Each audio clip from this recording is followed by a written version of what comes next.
اس کے ساتھ secretary federal سے منسٹر سے ہماری میٹنگ بھی ہوئی. اس میں یہ طے ہوا کہ ڈی ریگولیشن پورے پاکستان میں گندم و آٹے کی موومنٹ فری ہوگی. گورنمنٹ یہ گندم نہیں خریدے گی, پرائیویٹ سیکٹر خریدے گا, وہی اسے استعمال کرے گا, وہی آٹا بنائے گا. بدقسمتی سے پنجاب کی بیوروکریسی نے 25 اگست 2025 کو ایک غیر آئینی غیر قانونی پابندی لگا کر پورے ملک میں ایک بحران کی کیفیت پیدا کر دی. کیونکہ صوبہ کے بھی کے خاص کر ڈیفیشینٹ صوبہ ہے. ہماری ضرورت تقریباً سال کی 54 لاکھ ٹن بنتی ہے. ہماری پیداوار تقریباً 12 لاکھ ٹن ہے اور 42 لاکھ ٹن گندم آٹا پنجاب سے آتا ہے. یہ 2 دہائیوں سے آ رہا ہے گندم کی شکل میں, آٹے کی شکل میں. کچھ کے پی حکومت اپنے لیے اسٹاک لے لیتی ہے, کیونکہ اس سال گورنمنٹ نے اسٹاک بھی نہیں لیا, لیکن کیونکہ فری موومنٹ تھی انہوں نے ڈی ریگولیشن کر دیا ہے, اوپن مارکیٹ سے آئے گا. لیکن پنجاب کی بیوروکریسی نے مانیٹرنگ کے نام پر چیک پوسٹیں بناتے ہوئے پورے پاکستان میں گندم اور آٹے کی نقل و حمل بند کر دی, جس کی وجہ سے 25 اگست کو یہ آٹے کا ریٹ جو تھا 1650 روپے چل رہا تھا. 5 دن کے اندر اندر یہ گندم جو ہے جو 7000 روپے 100 کے جی چاہ رہی تھی, یہ ایک دم 10,500 ٹن پر 100 کے جی پہنچ گئی ان پابندیوں کی وجہ. ہم نے اس وقت سے احتجاج کر رہے ہیں. یہ آٹا جو ہے جو 1650 روپے کا تھا, یہ ایک دم جو ہے 2700-2500 پہ پہنچ گیا. آج یہ کے پی کے کی یہ پوزیشن ہے کہ پنجاب میں جو چیک پوسٹیں بنی ہوئی ہیں یہ غیر آئینی قانونی جو پنجاب نے لگائی ہوئی ہیں, مانیٹرنگ کے نام پہ لگائی ہوئی ہیں, اور یہ مانیٹرنگ کے نام کے اوپر آج بھی کے پی کے میں چوری چھپے جو گندم آ رہی ہے, آٹا آ رہا ہے. لیکن اس پہ پتہ نعیم صاحب ایک بات بتائیے گا کہ کے پی کی اپنی جو مقامی گندم کی پیداوار ہے وہ کیا ہے, اور مجموعی اس کی ضرورت کتنی ہے صوبے کی؟ یہ صوبے کی ضرورت جی 54 لاکھ ٹن سالانہ ہماری ضرورت ہے کے پی کے کی. 12 سے 13 لاکھ ٹن صوبائی ہماری صوبے کی پیداوار ہے, اور 41 لاکھ ٹن کے قریب ہماری جو ضرورت ہے وہ پنجاب سے دہائیوں سے پوری ہوتی ہے. یہ کچھ گندم کی شکل میں آتی ہے تو انڈسٹری چلتی ہے, آٹے کی شکل میں آتی ہے جو ڈیلر جو ننبائی یہ آٹا جو ہے ڈیلر لاتے ہیں وہاں سے. یہ دہائیوں سے لا رہے ہیں. کیونکہ ڈی ریگولیشن ہونے کے بعد اس سال یہ واضح طور پر فیڈرل گورنمنٹ نے اعلان کیا تھا کہ پہلے بھی اب کوئی قسم کی بین الصوبائی پابندی نہیں ہوگی. اس کے باوجود پنجاب کی بیوروکریسی نے ظلم اور بربریت کرتے ہوئے پورے چیک پوسٹیں بنا دی. چیک پوسٹیں بننے سے جو آٹا 1650 ذرا ہمارے علم میں لائیے گا کہ جب یہ 1650 ہاں جی پنجاب سے جو آٹے اور گندم کی جو ترسیل پر پابندی کا معاملہ ہے, اب بات احتجاج تک آ گئی ہے. کیا اس سے پہلے صوبائی حکومت اور وفاق میں کوئی رابطہ نہیں ہوا ہے, اور کتنی بار یہ رابطے ہوئے ہیں؟ دیکھیں جی, ہم نے پریزیڈنٹ آف پاکستان کو خط لکھے, پرائم منسٹر کو خط لکھے, ministry of food and agriculture کو خط لکھے, وزیر اعلیٰ کے پی کے کو خط لکھے, وزیر اعلیٰ پنجاب کو خط لکھے, اور اسی طرح تمام چیف سیکرٹریوں کو خط لکھے. وہ خط بھی ہمارے پاس موجود ہے, ہم نے ان کو بھیجے تاکہ یہ بین صوبائی جو پابندی ہے ان کو غیر قانونی غیر ختم کیا جائے. لیکن آج تک یہ ٹس سے مس نہیں ہوئے. پنجاب کی ہردرمی کی وجہ سے, گورنمنٹ کی ہردرمی کی وجہ سے آج کے بی کے میں تقریباً 90% ملیں بند ہو چکی ہیں. بازار میں آٹے کی شدید قلت ہو چکی ہے. جو آٹا 1650 کا تھا آج 3000 روپے میں بک رہا ہے 20 کلو کا. جو ننبائیوں کو آٹا ملتا تھا, فین آتا تھا پنجاب سے, وہ تقریباً 13,000 کے لگ بھگ بک رہا ہے. پشاور میں روٹی مہنگی ہو چکی ہے. آپ یقین کریں کہ چند دن بعد کہ پشاور میں لوگ آٹے کے لیے ایک تھیلے کے لیے سڑکوں پہ پھریں گے. مجھے ایک بات بتائیں, یہ کوئی نیا ایشو نہیں ہے. یہ ہم نے دیکھا یہ اکثر و بیشتر یہ ایشو سر اٹھاتا رہتا ہے. اس کا مستقل حل کیا ہے, اور اب تک یہ حل کیوں نہیں نکالا گیا؟ دیکھیں جی, اس کا مستقل حل موجود ہے. کیونکہ جب پنجاب کا جی چاہتا ہے پابندی لگا دیتا ہے, جب پنجاب جی نہیں چاہتا یہ کھول دیتا ہے. یہ سب سے زیادہ پنجاب کی بیوروکریسی اس میں انوالو ہے. جو چیک پوسٹیں بنی ہوئی ہیں اس پہ بٹھا لیتے ہیں, پرمٹ کے نام پر یہ بٹھا لیتے ہیں. اس کے لیے اس ذریعے بیوروکریسی اپنے طریقے سے طریقے بنا رہی ہیں. آج بھی پنجاب میں گندم بہت ہے. حل کیا ہو سکتا ہے؟ اس کا سلوشن یہ ہے کہ یہ پابندی ختم کر دیں تو آپ کا یہ آٹا بھی سستا ہوتا جائے گا.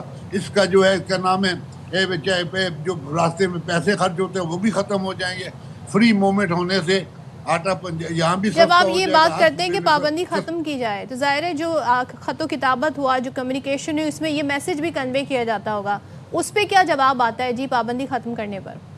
آج تک انہوں نے کوئی جواب نہیں دیا. ہماری صوبائی حکومت نے پنجاب کے چیف سیکرٹری سے بھی بات کی, ہمارے چیف سیکرٹری نے چیف سیکرٹری سے بات کی, پھر انہوں نے فیڈرل گورنمنٹ سے بات کی, ہماری سب سے ملاقاتیں ہوئیں, لیکن آج تک اس کا زیرو رزلٹ ہے.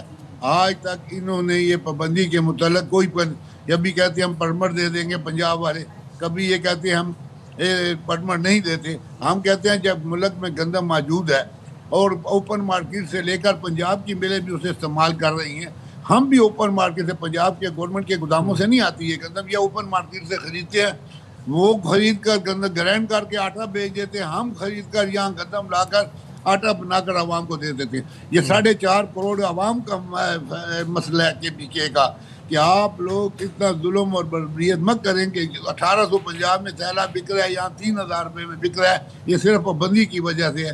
یہ کل پابندی ختم کر دیں, یہ 2022 روپے یہ تھیلا آ جائے گا. میں آپ کی وساطت سے وزیر اعظم پاکستان سے درخواست کرتا ہوں, وزیر اعظم پنجاب سے درخواست کرتا ہوں کہ پی کے وزیر اعلیٰ سے فی الفور یہ پابندیاں ختم کرائی جائیں. یہ ظلم جو ہے یہ ایکسپورٹروں کے نام کر یہ ختم کیا جائے, پورے ملک میں فری موومنٹ کی جائے تاکہ کے پی کے کی عوام نہ پورے پاکستان کی عوام سستا آٹا کھا سکے. جو 3000 بالکل آپ صحیح کہہ رہے ہیں, آپ کا یہ میسج یقیناً کنوے ہو گیا ہوگا. تھینک یو سو مچ. اور ظاہر ہے اس ایشو کو ہم کوشش کریں گے کہ جو پنجاب حکومت ہے, خاص طور پہ جو بیوروکریسی کے حوالے سے بات کر رہے ہیں بار بار نعیم صاحب, ان سے معاملہ ذرا اٹھائیں, وہاں کا ورژن کیا ہے وہ جاننے کی کوشش کریں. بالکل جی, وہاں کا ورژن کیا ہے وہ بھی ہم جاننے کی کوشش کریں گے, اور اس حوالے سے بات بھی ہوئی ہے وفاق کی, کے پی کی اور آپس میں. لیکن دیکھتے ہیں کہ how this entire situation unfolds. آگے بڑھتے ہیں اور آپ کو بتاتے ہیں آج ہم کون سا دن سیلیبریٹ کر رہے ہیں. آج ہم وائٹ کین ڈے سیلیبریٹ کر رہے ہیں. وائٹ کین مطلب وہ جو سفید چھڑی ہوتی ہے, جو کہ اسپیشلی ایبلڈ بلائنڈ افراد کی ایک نشانی ہوتی ہے, ایک پہچان ہوتی ہے اگر آپ کے پاس وہ وائٹ کین ہے. تو اقوام متحدہ کے زیر اہتمام پاکستان سمیت دنیا بھر میں 15 اکتوبر کو نابینا افراد کی پہچان سفید چھڑی کے عالمی دن کے حوالے سے منایا جاتا ہے. اور سفید چھڑی کا عالمی دن منانے کا مقصد نابینا افراد کو درپیش مسائل اور ان کی مشکلات کے متعلق معاشرے کو آگاہی دینا ہے, آپ سب کو آگاہی دینا ہے. بالکل. اچھا, اور پاکستان میں ہم بات کریں تو بلائنڈ افراد کے لیے ملازمتوں میں کوٹا بھی مختص ہے, جو کہ ظاہر ہے اس کو بڑھایا جا سکتا ہے. اگر اس کا نمبر دیکھیں تو یہ آٹے میں نمک کے برابر ہے, لیکن اس کوٹے پر بھی عمل نہیں کیا جاتا. آپ اس سے اندازہ لگا لیں. اور جس کا مظاہرہ ہم نے دیکھا جی کہ خاص طور پہ ہم دیکھ رہے تھے جب پنجاب میں مختلف شہروں سے لاہور میں آئے دن جو ہوتا رہتا ہے کہ لوگ اپنا حق مانگنے کے لیے احتجاج کرتے ہیں اور سڑکوں پہ دکھائی دیتے ہیں. لیکن اس ساری صورتحال پر اور آج کے دن کی اہمیت کے حوالے سے بات کرنے کے لیے ہمارے ساتھ موجود ہیں blind activist doctor Anita Wilson. Thank you so much doctor Anita for joining us. آپ نے ہمیں جوائن کیا, بہت شکریہ. اور میں سب سے پہلے جاننا چاہوں گی آج کے دن کی کیا امپورٹنس ہے اور کیا حقوق ہیں جو ملنے چاہیے. جی السلام علیکم. وعلیکم السلام. جو تمام سامعین سن رہے ہیں میرے, تو ان سب کو میری طرف سے بہت السلام علیکم اینڈ گڈ مارننگ. میرا نام ڈاکٹر انیتا ولسن ہے اینڈ میں نے پولیٹیکل سائنس کراچی یونیورسٹی سے اپنی پی ایچ ڈی مکمل کر کے اب آئیڈریو اسکول میں اپنی ایز اے لیکچرر اپنی خدمات انجام دے رہی ہوں. اینڈ ساتھ ساتھ جو اپنی گریجویشن لیول پر اے ڈی اے لیول پر انچارجشپ کی سروسز بھی سر انجام دے رہی ہوں.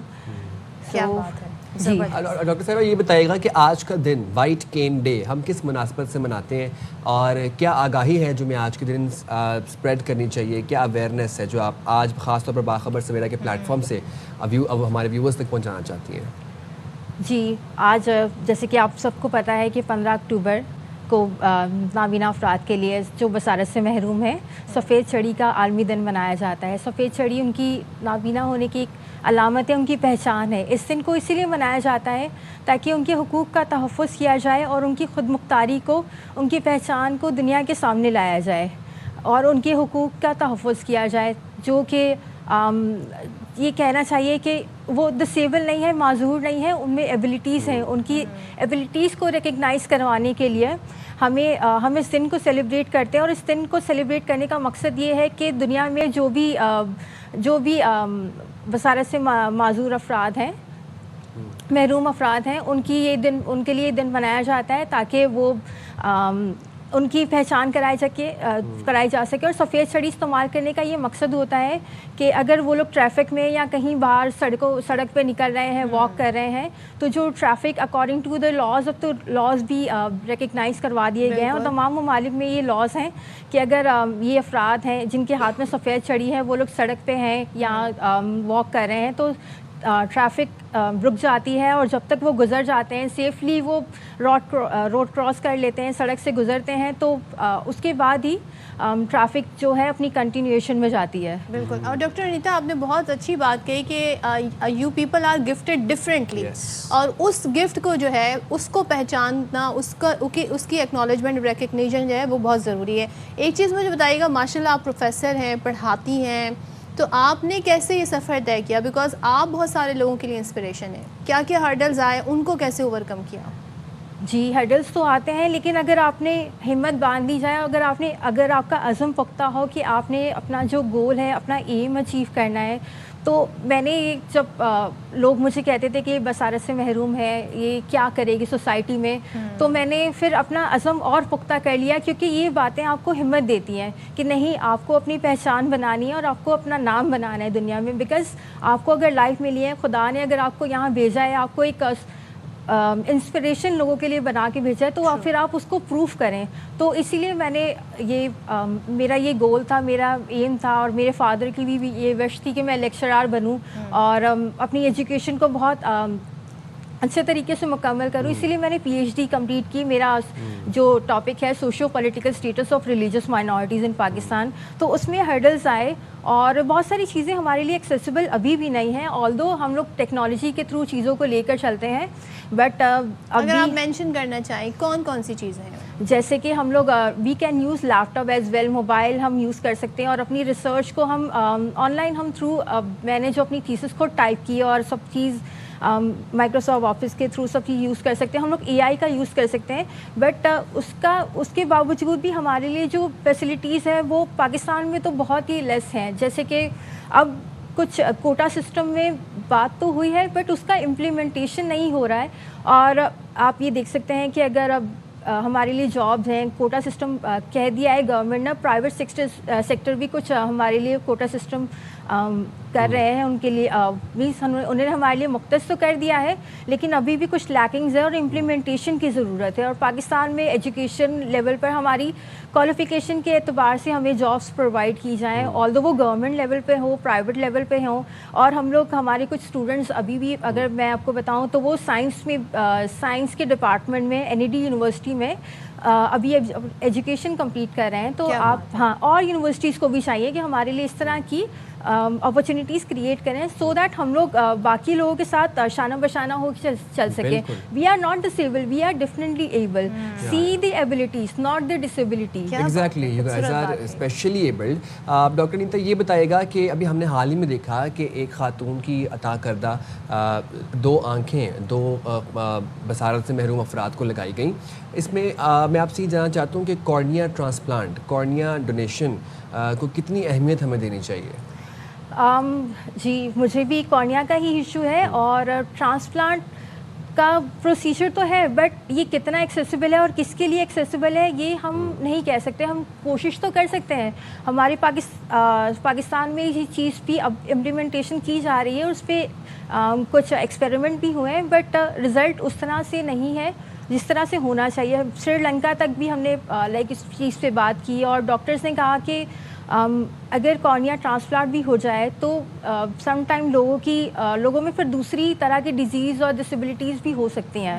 تو بٹ اس پہ ابھی کام کرنے کی اور ضرورت ہے. ہو سکتا ہے it can be work in the future. بالکل آپ نے کہا, اور ہم ہوپ فل ہیں کہ میڈیکل سائنس اتنی ترقی کرے کہ بہت ساری چیزیں آسان ہو جائیں. لاسٹلی کوئی میسج آپ دینا چاہیں آج کے دن کی مناسبت سے ڈاکٹر انیتا؟ جی میں صرف اتنا ہی کہنا چاہوں گی کہ آپ یہ نہ سمجھے کہ ہم نابینا ہیں یا بصارت سے محروم ہیں. We are able just like the others. So respect the cane and respect the person and create the opportunities for these special people. Government سے میں ریکویسٹ کرنا چاہوں گی کہ ہمارے لیے جو کوٹا ہے, ہماری کوالیفیکیشن کے اعتبار لحاظ سے یا اکارڈنگ ٹو آر کوالیفیکیشن ہمارے لیے جاب کوٹا سسٹم امپلیمنٹیشن اس میں لازمی آپ قرار دیں تاکہ ہمارے لیے اور بھی راہیں ہموار ہوں انشاءاللہ. And she is well qualified. ان طرح کے بہت سارے ایسے لوگ ہیں اور گورنمنٹ کو چاہیے جی میرٹ پہ اور ایکنالج کریں ان کاوشوں کو. Thank you so much doctor Anita Wilson, آپ ہمارے شو میں آئیں اور زبردست respect all the specially able people around you. They are gifted differently. Yes they are gifted. جائیں گے چھوٹی سی بریک پہ, حاضر ہوں گے بریک کے بعد.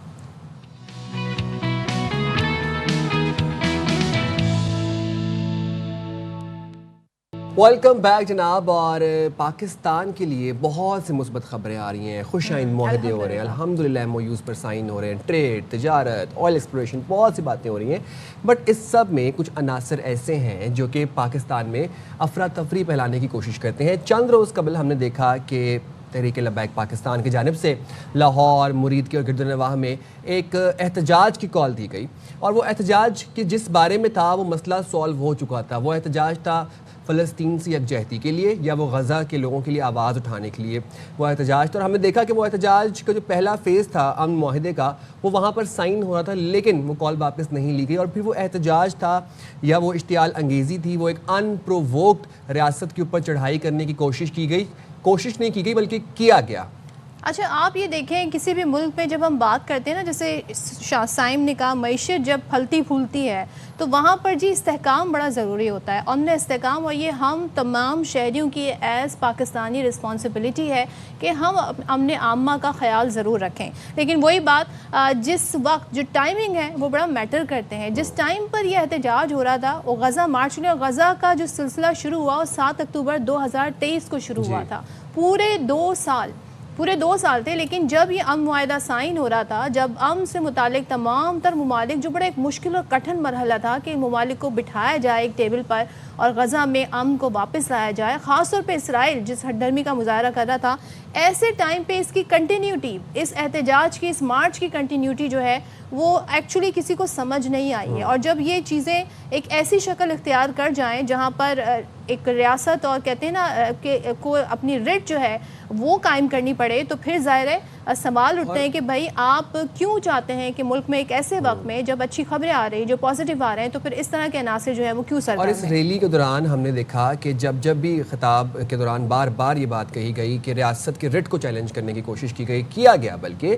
اور پھر آپ دیکھیں کہ سرکاری املاک کو نقصان پہنچایا گیا, ریاست پر چڑھائی کی گئی, پولیس افسران کو شہید کیا گیا, پولیس افسران کو مستقل طور پر معذور کیا گیا, کیلوں والے ڈنڈے, پھر اس کے بعد پیٹرول بم, اس کے بعد پھر آنسو گیس کے شیل اور پتہ نہیں نمک والے ڈنڈے, پتہ نہیں کیا کیا ان کے پاس سے برآمد ہوا. اور آپ یہ دیکھیں احتجاج کرنا سب کا حق ہے, لیکن احتجاج ہونا چاہیے جی ایک امن و امان کے ساتھ, ایک امن کے دائرے میں, ایک تہذیب کے دائرے میں. اچھا یہ وہ سامان تھا جو ان کے مرکز سے برآمد ہوا. اب آپ دیکھیں اس میں بھارتی کرنسی, اس میں کروڑوں روپے نقد, اس میں سونا چاندی, قیمتی گھڑیاں اور بہت سا ایسا سامان برآمد ہوا جو کہ سمجھ سے باہر تھا کہ یہ ایک مذہبی جماعت کے مرکزی دفتر میں کیا کر رہا ہے.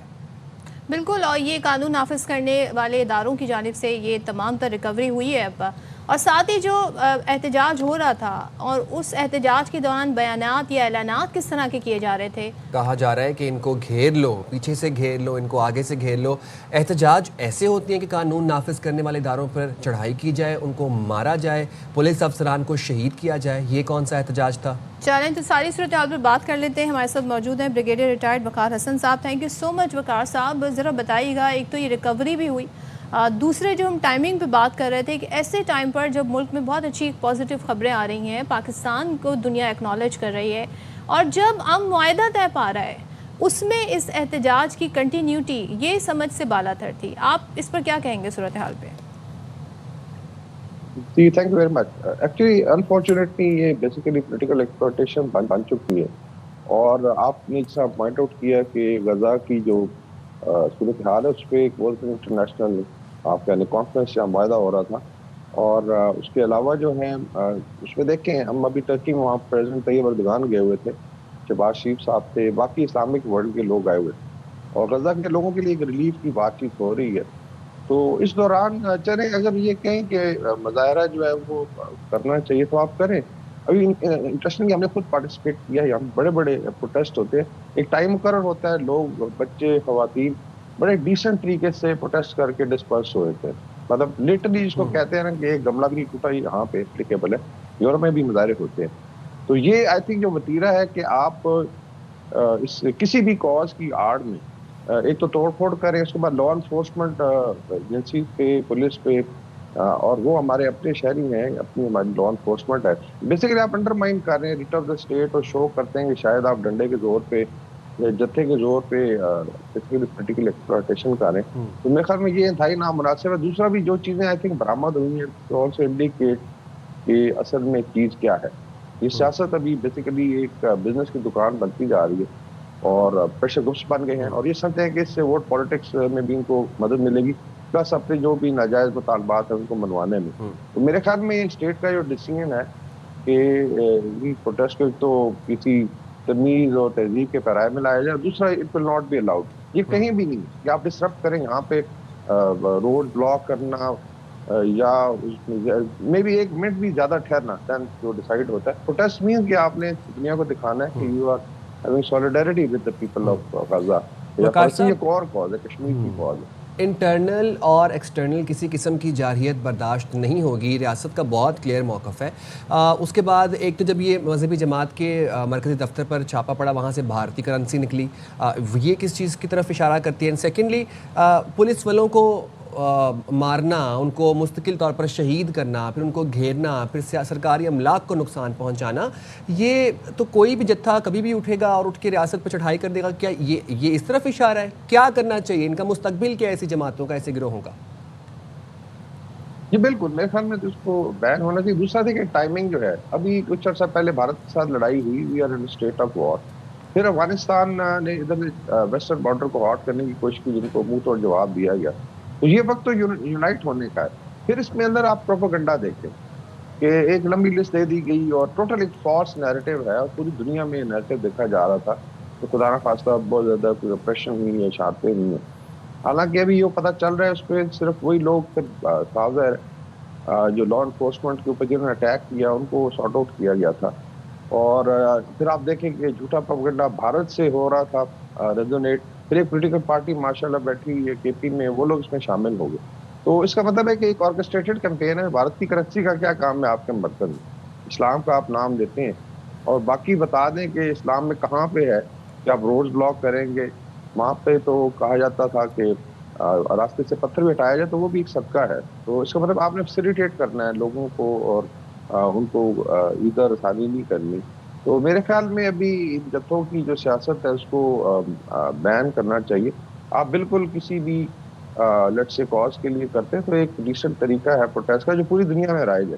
اگر آپ توڑ پھوڑ کریں گے اور پھر ایک نیریٹو بنائیں گے اگینسٹ دا اسٹیٹ اور پاکستان کے خلاف, ایسے موقع پہ جب دشمن حملہ آور ہے دونوں سائڈ سے, تو بڑی شرم کی بات ہے. میرے خیال میں ابھی ٹائم آ گیا کہ اس کا پورا احتساب ہو اور یہ ساری چیزیں سامنے لائی جائے, کس طریقے سے اتنا پیسہ سونا اور یہ چیزیں اکٹھی کی گئی اور کس کے کہنے پہ اس ٹائم پہ یہ بیسیکلی پروٹیسٹ جو تھا اس میں وائلنس لایا گیا. اچھا, ایک ہم اس طرح کے جو پرتشدد احتجاج ہوتے ہیں وقار صاحب, اس میں آپ نے بھی جیسے پوائنٹ آؤٹ کیا کہ یہاں پر ہمیں ملٹی پرونگ اپروچ نظر آتی ہے. سرکاری املاک کو نقصان پہنچانا, پھر جس طرح کے بیانات ہوتے ہیں جس میں اکسایا جاتا ہے. تیسرے ہم یہ دیکھ رہے ہیں سوشل میڈیا کا استعمال. سوشل میڈیا پر کیا خبر سچ ہے, کیا جھوٹ ہے, یہ سب گڑبڑ ہو جاتا ہے. تو وہ ایک بڑا ہی کہتے ہیں نا چیزوں کو ایکسلریٹ کر دیتا ہے. ابھی حقائق آئی نہیں, ابھی فیکچول رپورٹس آئی نہیں کہ وہاں سے خبریں چلنا شروع ہو جاتی ہیں. تو اس سب کا سدباب آپ سمجھتے ہیں کیا ہونا چاہیے؟ اس میں تو ایک ہماری اسٹریٹجی کے تحت ایک تو عوام کو اپرائز کرنے کی ضرورت ہے, کیونکہ اسٹیٹ کمیٹڈ ہوتی ہے اس وقت لا انفورسمنٹ میں, یا جس طرح بھی افغانستان میں سے طالبان نے, آئی وڈ ناٹ سے افغان گورنمنٹ نے, جیسے کہ انلیگل گورنمنٹ ہے, انہوں نے حملہ کیا ہوا تھا اور آپ لٹرلی حالت جنگ میں دونوں طرف. اور میرے خیال میں کوئی بھی ذی شعور پاکستانی جو ہے ایسے موقع پہ اور ایسی ٹائمنگ پہ اس طرح کی حرکت نہیں کرے گا. پھر شرم الشیخ میں اگر پوری اسلامک ورلڈ جو ہے تو وہ زیادہ سیانے ہیں یہ پوری اسلامک ورلڈ سے. لوگ جو گراؤنڈ پہ سچویشن سمجھتے ہیں اور فلسطینیوں کو ریلیف دینا چاہیے. حماس خود اگری کر رہی ہے, جہاں پہ فلسطین کی لیڈرشپ ہے, محمود عباس صاحب تھے, باقی لوگ تھے. تو یہ ابھی basically it's just I would say browning point scoring ہے. تو ساتھ پھر جس آپ نے ذکر کیا سوشل میڈیا کیمپین کا مطلب ہے کہ ایک چیز تیار تھی کہ وائلنس ہم کریں گے, اس کے بعد رسپانس آئے گا, اس کے بعد پھر آپ وکٹم کارڈ کھیلنا شروع ہوتے ہیں اور سم ہاؤ عوام بھی بیچاری جذباتی ہماری لوگ اس میں آئے تھے جہاں سے میں سوشل میڈیا پہ اچھی خاصی کیمپین ان کی. پھر خیر سے پی ٹی آئی نے اپنی کیمپین کو جو بھی تھی 9 مئی کو جسٹیفائی کرنا شروع کر دیا. اس کا مطلب ہے کہ وائلنس جو ہے وہ جسٹیفائڈ ہے. یہ جتھے کی سیاست ہے یہی چلے گی پاکستان میں, تو ایسا نہیں ہوگا.